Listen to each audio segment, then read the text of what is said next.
Olá, estamos de volta aqui com o Jornal da Manhã, com o nosso segundo bloco, e a gente vai estar entrevistando no dia de hoje a doutora Ellen Paiva, psicóloga, e a gente vai estar tratando sobre a importância dos cuidados com a saúde mental da mulher.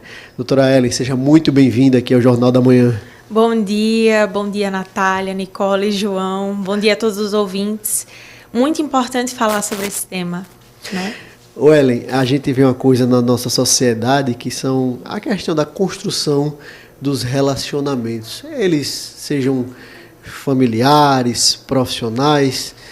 E eu recebi uma mensagem essa semana e estava fazendo uma reflexão, né, sobre a questão do perdão e da conciliação. Perdão e conciliação, que são coisas totalmente distintas, né? E como é que essa mulher, no mundo moderno, ela pode pensar essa questão do perdão e da conciliação, né? Já que o perdão é algo que você...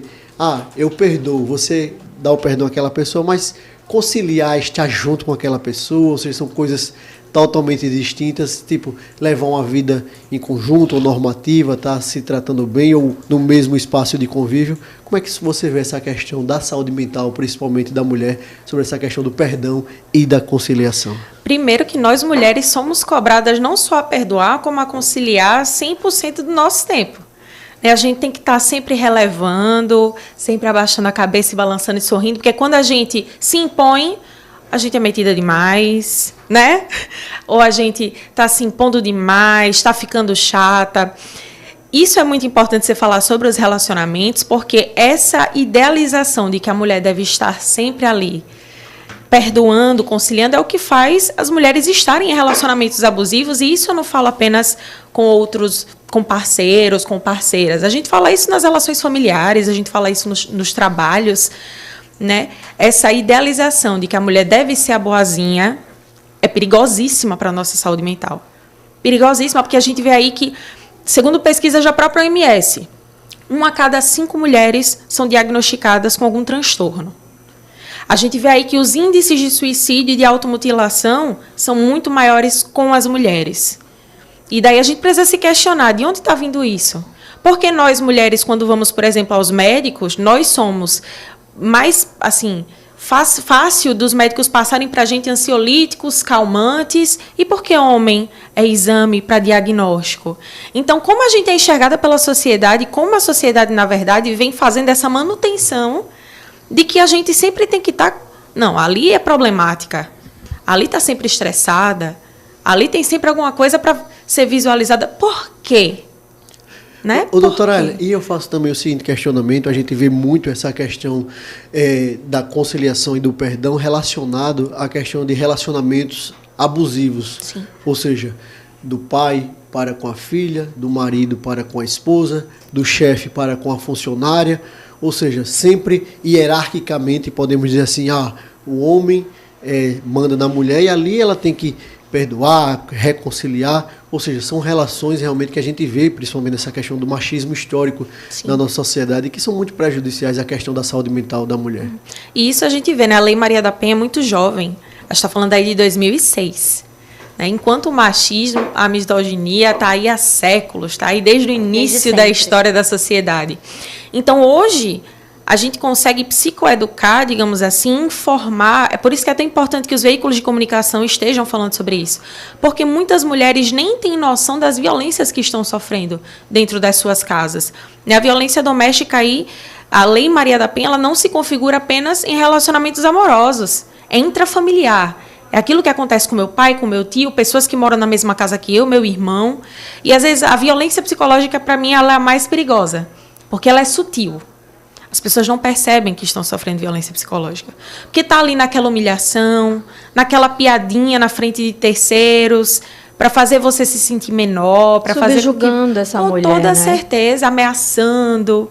Ô, doutora, e partindo disso que você está falando, é importante que a gente entenda, que a gente adote um olhar que ele vá muito além, é exatamente esse assunto aqui, que vá muito além dessa perspectiva biológica, né? Exatamente. E que a gente, de fato, comece a considerar as condições de gênero, que é o que sobrecarregam e impactam a saúde mental da mulher, né, doutora? Por exemplo, você acabou de falar que, segundo a OMS, 1 em cada 5 mulheres apresenta algum transtorno mental. E aí a depressão entra como uma das condições mais comuns. Mas aí, partindo desse ponto, quais são os principais problemas mentais e emocionais que as mulheres atualmente enfrentam? Porque a gente sabe que existem diversas camadas, né? A depressão, ela é um dos pontos, um dos fatores. Então, o que é que entra aí nessa discussão?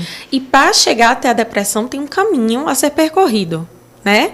A gente não acorda e está depressivo. A gente vê aí que, por exemplo, às vezes começa na sutileza de uma ansiedade, que a gente fala muito sobre ansiedade, né? A ansiedade, no geral, ela não é algo negativo. Às vezes a ansiedade, ela impulsiona a gente. Por exemplo, eu estava ansiosa para vir aqui hoje. Só que quando a ansiedade ela se torna patológica, que é aquela ansiedade, não está acontecendo nada, mas eu estou pensando tanto no futuro do que pode acontecer, do que não pode acontecer, do que eu posso controlar, do que eu não posso controlar, que às vezes se torna patológico. E nós, mulheres, temos muito isso. Questões de crise de ansiedade, ataques de pânico. E isso se dá muito pelas cobranças que a gente tem do dia a dia. Né? Tem aquela fala, nasce uma mãe, nasce uma culpa. Mas eu vou mais fundo. Nasce uma mulher, nasce uma culpa. Porque a gente é cobrada desde o momento que a gente nasce. Até a criança, a gente vê que a questão da vestimenta da criança é uma cobrança. Como a criança é educada, como a criança responde. É um recorte, como você falou, social mesmo. Ultrapassa o biológico, ultrapassa essa fala antiquada do sexo frágil. Não, é social mesmo. É enraizado na nossa sociedade. A gente vive numa sociedade muito machista que até mesmo para... Hoje em dia, a gente está em 2024. Para algumas pessoas, falar sobre os direitos da mulher, falar sobre a evolução da mulher na sociedade ainda é pesaroso, ainda é mimimi. Tem pessoas que não querem discutir isso. E eu falo isso na minha prática clínica. Já recebi mulheres com ataques de pânico devido ao excesso de trabalho, ao excesso de funções, na verdade. Ansiedade. Muitas mulheres aí sofrem de transtorno de estresse pós-traumático devido a relacionamentos abusivos que tiveram, tanto na infância com suas figuras paternas, etc., quanto na fase adulta, com relacionamentos com seus parceiros. Então, aí a gente está falando de ciclos de psicopatologia que se disseminam entre nós, mulheres, e a gente muitas vezes nem para discutir sobre, porque acha que é normal. E são essas... Desculpa, Nicole, te interromper, só para complementar. São essas reações que levam muito a essa ideia, esse senso comum de que a mulher é um sexo frágil.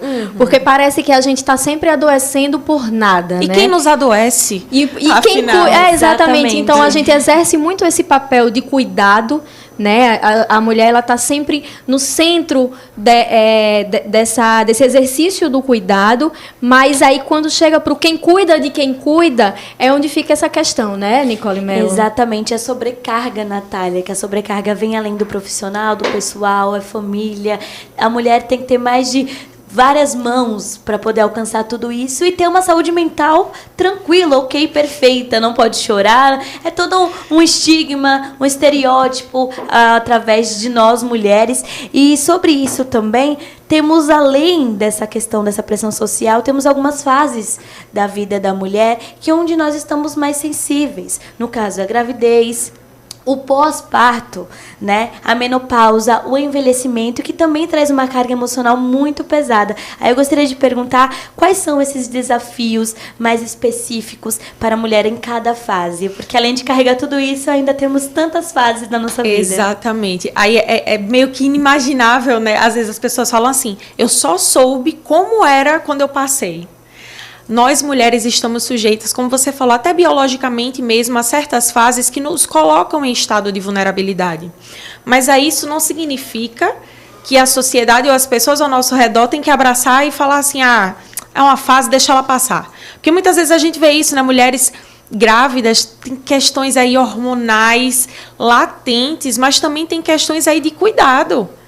Né? Aquela mulher ali está gestando, está sofrendo, não me diga que não é doloroso.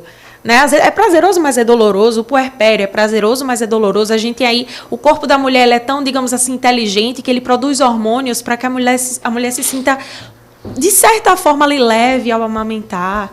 né? A dopamina, a gente tem aí tantos hormônios bacanas, só que ao mesmo tempo é uma pressão gigantesca. O externo. E às vezes a mulher se vê sozinha, até na menopausa mesmo, né?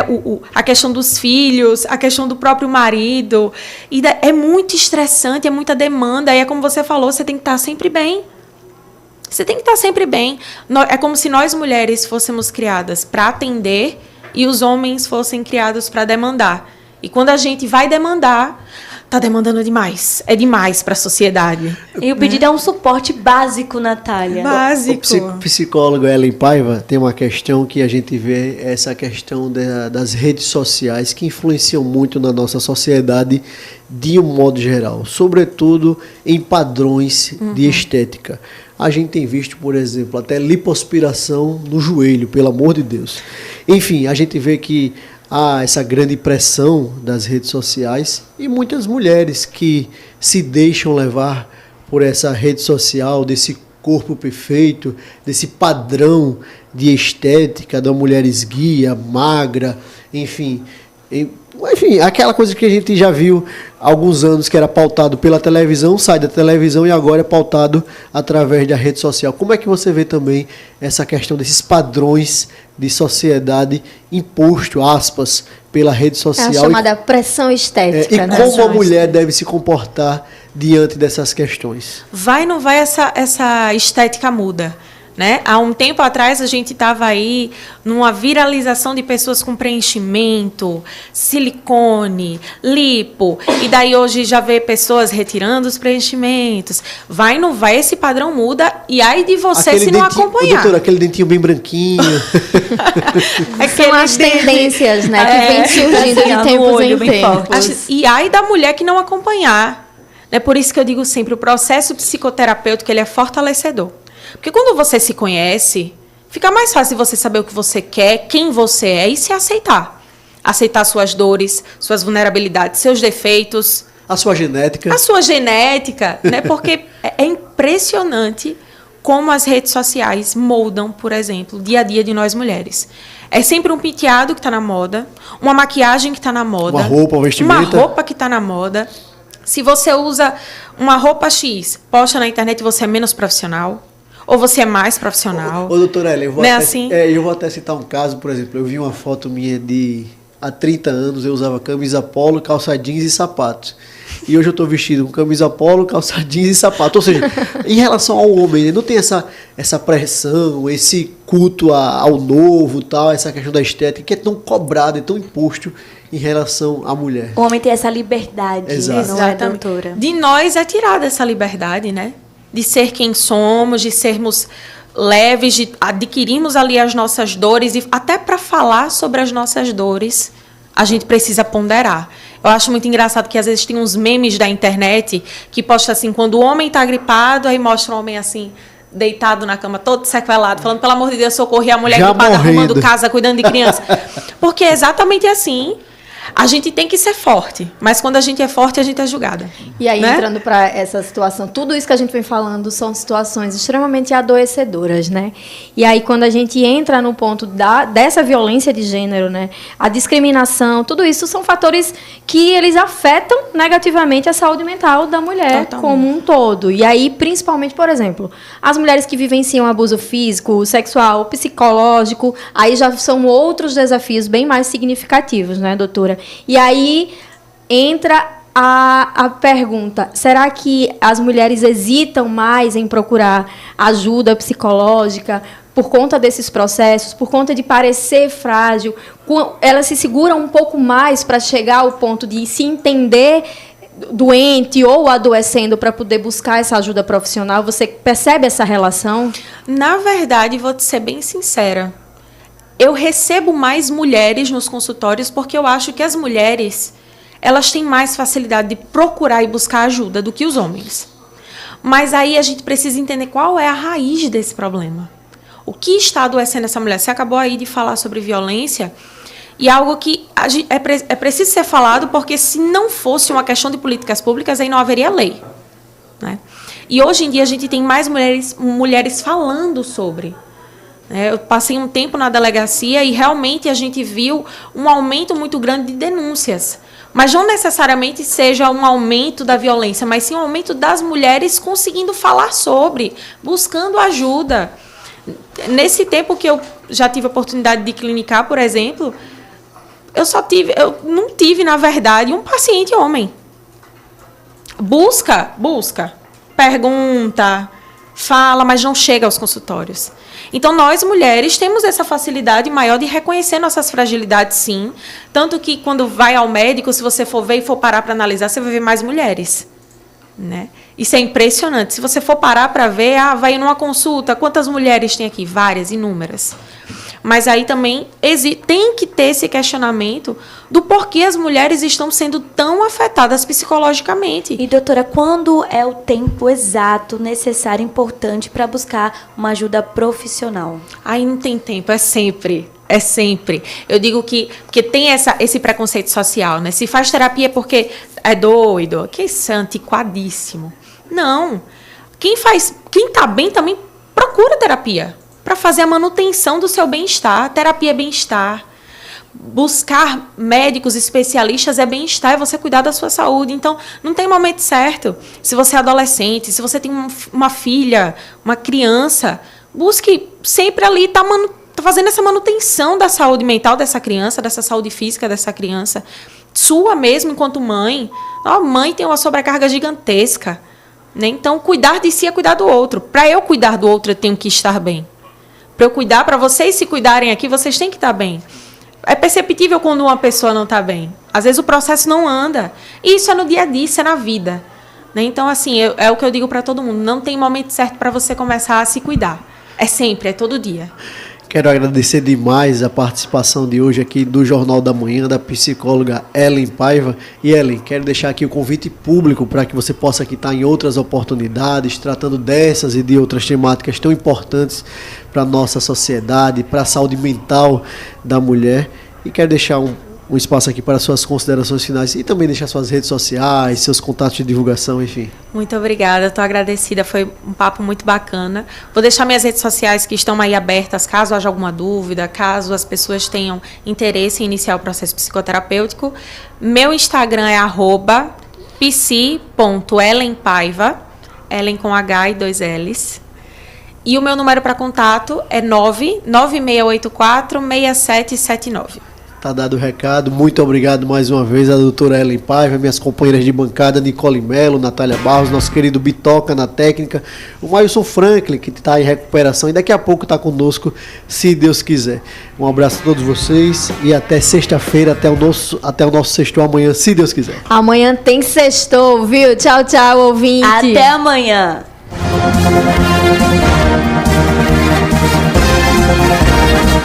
Você ouviu Jornal